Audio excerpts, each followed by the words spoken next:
Hello, welcome to the YouTube channel. I'm pleased to have you here.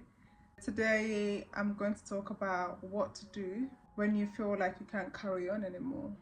So bear with me, this is going to be a lot to unpack. It's going to be one of those topics that are a bit emotional, and I want you to listen to this with an open mind and not critical, just listen.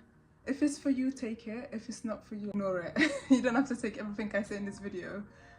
But I feel like there's so much noise in the world right now that we forget about the things that we have, and sometimes we take things for granted.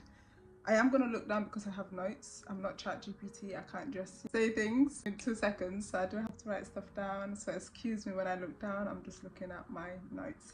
So one thing I will say is when you feel overwhelmed and you feel so much is happening, I would suggest you sit down. It sounds simple, but just sitting down, we're always on the go. Even when we're not moving, we're always on the go. Our brains are always stimulated. Our hands are always stimulated.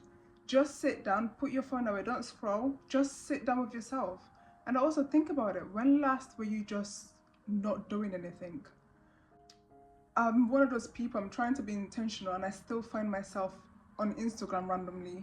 I'll be talking to a friend and I'm talking to them, and next thing I know I'm on Instagram and I'm like, how did I end up here? And then I want to send them a video, and I've got this friend that doesn't, it's like, oh, you're talking to me, you're also on social media. I'm like, oh my God, I'm so sorry, I'm going to come off because of this. I want to give you my undivided attention.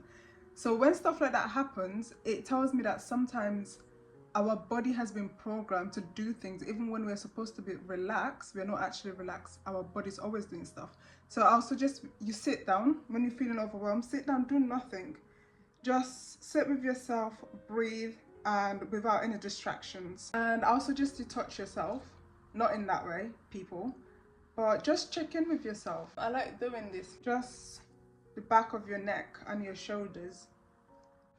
This is better actually when you're wearing a top that's not so covered up, and you can feel your body temperature. You can just feel yourself, be in contact with yourself, and then you can listen to yourself breathing. You can touch your face as well, touch your forehead, just ground yourself, be in contact with yourself. And you can even touch your feet on the ground or on your carpet, whatever. Feel that on your feet, whatever is underneath it, underneath your feet. Just feel it and ground yourself and know that you're here. Literally, physically touch wherever you are so you're actually here. It's small, but research has shown that actually it's so impactful, especially when you're touching your tummy. Let's say you're having a shower and you touch yourself, you touch your chest. Research has shown that it actually creates a bit of, it makes you feel at peace. It kind of grounds you. There's something soothing actually when we do those things, or even like touching ourselves, right? So I'll say you do that, you breathe in as well, breathe in deeply, and realize that you are alive. You're breathing, you are alive. Your body is working, your mind, even obviously when you're going through difficult times or you're going through like depression, you're probably not thinking in that, you're not in that space to think, oh, my mind is working. But the fact that you're aware of your consciousness says that you're alive. That's what differentiates someone that's alive and someone that's dead, is someone that's aware that they're there. So, and the fact that you're alive means that you've won.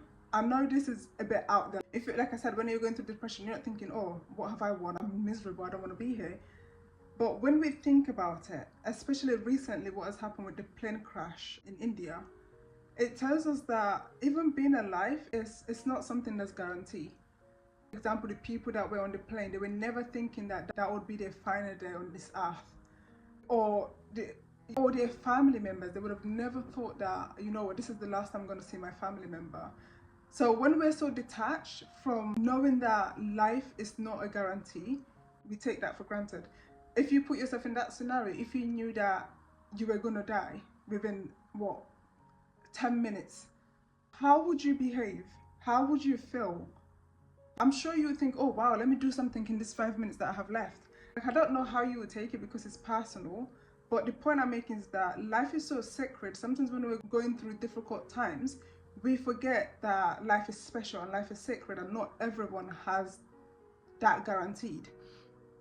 And also, as we sit here today, maybe how many people have died? not in a plane crash, but just from everyday life, just from old age or an accident. From the time I started recording this, how many people have probably passed away, or how many people are currently in the hospital fighting for their lives, that would give anything. Life is that thing. Even when you're a millionaire, when it comes to that time when you're in between life or death, that's when you realize the value of life, because at that point even money cannot save you, right? So sometimes something like that we didn't have to pay for. It was, life is given to us freely, right? We didn't have to pay for it, we didn't have to bargain for it, we didn't have to manipulate for it. We just had it, right? We didn't choose either, and there's a lot of conversation that can go into that, the fact that you didn't choose to be here, but you're here now, right? You can either make the most of it, or you can live every day of it miserable. And I'm urging you to make the most out of it, right? Because however gruesome life is, it's not as bad as it can be, right?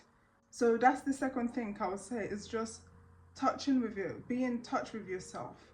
And the next suggestion I would give is, how are you feeling? Check in with your body. How are you feeling? Are you feeling well? And what does that mean, that you're feeling well? Like I said, there's people in the hospital right now fighting for their lives. You're not ill right now. Even if you're ill, it's not to the detriment of your life. I'm not saying that being ill is something that's less, or something that's not important, or something that you should be grateful because you're not dead but you're ill. Like, I'm not saying that. I'm just, the point of this video is to find the little things in life that we can appreciate, because we're here already. There's nothing we can do about it. That's the point of my video. Physically, is your body working? Again, this video is going to be controversial. I'm not saying that being disabled is a curse or anything. I'm just saying the fact that your limbs are working. I can lift my hand up, I can pull my hand, I can have a shower, I can give myself a bath, I can set up this camera, I can do things. Not everyone has that luxury to do these things for themselves. You hear someone went skiing and the next day they're completely disabled, they can't do anything for themselves, right? So disability is one of those things that it can happen to anyone at any stage of life. But just something like that, the fact that you're able to get up and walk away if you wanted to, you're able to get up and eat, you're able to feed yourself, your body is functioning, right? Even that is a blessing, because not everyone has that. Not everyone was born with that, right? And not to say that people that are born with less able, I admire people that are born with maybe one arm and they're able to fully function. I admire those people and I feel so grateful when I see things like, oh my God, thank you, God. I didn't do anything and God made me that way, right? So just things like that. And noticing things like that. What is it in your life that, think outside the box. Take yourself outside and outside of your current situation, because when we have stuff going on, all we see is ourselves. And I'm telling you, take yourself out of the equation and just broad out a little bit and think about what is happening in the world. Think about what is happening for other people. Think about the other things that you have that you're not even intentional, like the fact that I can breathe right now, right? Some people are using oxygen masks in hospital, you can't breathe.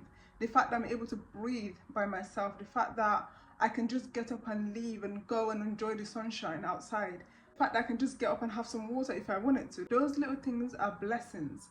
These are things that we didn't ask for. These are things that we don't have to bargain for every day. These are things that we don't even have to be conscious of, but it just happened, that we're not aware of. It's until these things are not working, that's when we're, oh my God, I didn't realize how blessed I was. For example, when I bumped my toe, and it's a toe, who cares about a toe, right? But even a toe, when something happened with your toe, that's the most important thing right now, right? So it's things like that. When you're a child, you had someone doing things for you, you're not appreciating it. You go and there's toothpaste, right? You've never seen a toothpaste run out. It's like growing up as a child, I just thought things, obviously I knew things don't just happen, but I didn't have to be aware. Butter was low and all of a sudden there's a new butter now. I didn't really think about it. But now that I'm an adult and I live alone, I realize, oh my God, I actually do eat. I used to think that I didn't eat much. And when things run out, how are things running out? I live alone. I'm sure I did not finish that. But yes, I did. But the point I'm making is that when we don't work for things, or when we don't acknowledge them, and we just accept them as something that should be, if that makes sense. And then let's now look at where you live. Think about it. Where do you live now? Maybe this video would mostly be, I live in the UK, so this video might go around the world, but majority of the people that will see this would be people in the West. Correct me if I'm wrong, leave a comment if you're listening to this somewhere else. But if you even think about where you live, right? Let's say you live in the West. However bad things are in the West, there are other places that are worse. And I'm not saying there aren't places in the West that are completely horrible. I know that there's places in the US that I've heard that are really bad. And there's homelessness in the UK where I live, etc. So I'm not saying there isn't negative things in the West or there isn't negative things in other countries, but I'm saying objectively, we live in a, if you think about it objectively and as a whole, we live in a fairly secure society, right? And think about how many people are crossing the channels, the sea, to come to where you live. How many people are drowning? How many people are leaving their families, right, to come to the West? How many people have to go through the immigration system? It depends on the country. Some immigration systems are 10 years, 15 years. How many people have to leave their family just to have the facility that you have, just to be in the country that you have, right? Some people are lucky enough to be born here. That's debatable again. I know this is going on YouTube and I know there's going to be people that have the thinking different mentality. So this is my view. You can disagree with it. But the point I'm making is, let's say you live in the West, whether you immigrated here or whether you were born here, you live in a fairly secure society that some people are dying to get to. Some people are literally selling their land, selling everything they own just to be where you are, right? So my point is, get out of your head, look into society. I'm not minimizing what you're going through. That's not the intention of this video. I'm not minimizing. I'm just saying things are bad, yes. Whatever you're going through is valid, yes. And yes, I want to let you know that you're heard, you're listened to. I know things are bad. I know when I'm going through things, I'm not thinking about everything that's happening in the world, because at that point, what's going on for me is what I care about. But I'm urging you and also myself, when I'm in that deep place, I need to remember to ground myself and just put things into perspective, right? And then we hear about people that have gone through such traumatic childhoods, right? I was looking at a documentary the other day, some girl that, I can't remember her name now, she was sold by her parents actually, and she was sold into slavery and prostitution, and she grew up in that, right? So imagine being sold by a family member, by your own parents, your own mother, gone through being prostituted, I think she was 9 or 10, prostituted up into adulthood.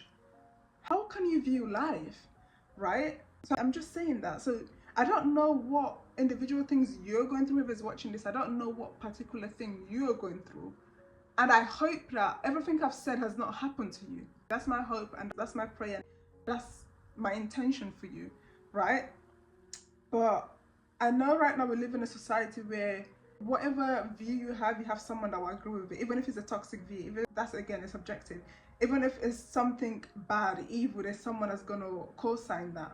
But what I'm saying is, think when you're going through a dark time, sometimes it's difficult to think about the grand scheme of things, right?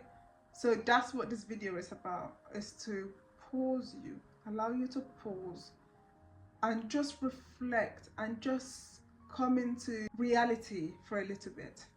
Because sometimes when we're going through traumatic situations, our minds are clouded. We think we're in hell. And I'm saying you're not in hell, you're on earth. And whatever you're going through, not to minimize what you're going through, there are people going through way worse. And there is a way out. Whatever you're going through, there is a way out. But the first thing you need to do is to collect your thoughts, sit down within yourself and look outside your narrow view and just look out what's going on outside of you. We live in a vast universe. Correct me if I'm wrong, in Africa alone there's 52 countries. I could be wrong. But just think about the different countries from Europe to Asia to Africa. Think about the different communities. Think about all of that. We're not even going to up thinking about even the clouds and thinking about the galaxies, right? We're just, right now we're on Earth. Just thinking about those different communities, think about the different things that they're going through, and put yourself, one person, put yourself just in there and with everything else surrounding you, and that will give you perspective of the reality of your life. And the next question I'll ask you is, when last did someone you love died? And I'm so sorry if this is touching, and I'm so sorry if you're going through bereavement right now and someone did die for you. Like, my sincere condolences, and I'm so sorry that you have to go through, but no one, that's something that no one have to go through. But I know we live in a world where death, as sad as it is a reality for every single one of us. Me that's filming this video, I don't know when I'm gonna die. You that's watching this video, you don't know when you're gonna die.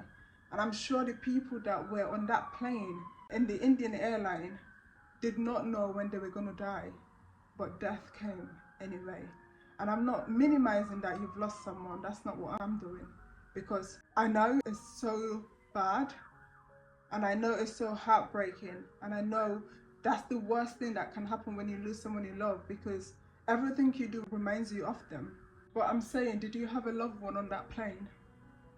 Did you receive a call just now as I'm filming this video that a loved one died? Hopefully the answer is no. But guess what? Someone did receive that call that their family member was on that plane.